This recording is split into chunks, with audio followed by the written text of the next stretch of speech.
The widespread protest which took place in Iran yesterday has already begun generating reactions as United States Secretary of State Hillary Clinton has expressed her firm support for thousands of opposition supporters who protested in Tehran on Monday.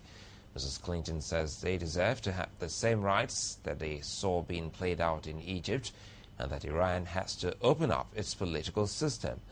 Members of Iran's parliament have called for opposition leaders Mir Hossein Mousavi and Mehdi Karoubi to be tried and executed. Thousands of Iranian opposition activists rallied in Tehran in support of popular uprisings in Egypt and Tunisia on Monday.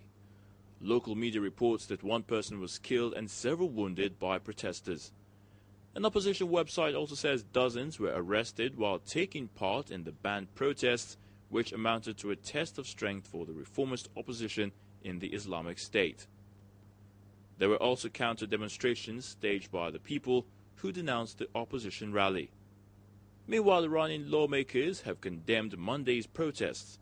They demanded the prosecution of opposition leaders Mir Hossein Mousavi and Mehdi Karoubi, who had called for Monday's protests. However, U.S. Secretary of State Hillary Clinton says the United States stands with Iranian opposition supporters who held demonstrations yesterday. Mrs. Clinton has called on Tehran to grant its citizens the same freedoms that were recently won by protests in Egypt. What we see happening in Iran today is a testament to the courage of the Iranian people and an indictment of the hypocrisy of the Iranian regime, a regime which, over the last 3 weeks, has constantly hailed what went on in Egypt.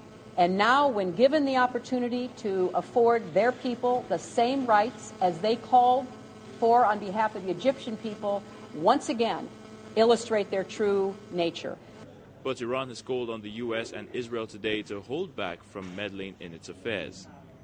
Iranian Foreign Ministry spokesman Ramin Memon-Parasat says, "We think that the shared desire of all the nations in the region is for the oppressive countries not to meddle, especially in the face of the violations and encroachment of the Zionist regime, and to cut off dependence from the U.S. and the Zionist regimes and their supporters."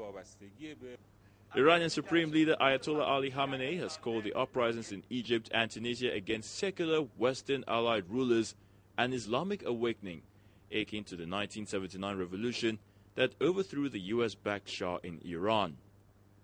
But the opposition see events in Tunisia and Egypt as resembling their own protests after the June 2009 election, which they say was rigged in favor of President Ahmadinejad.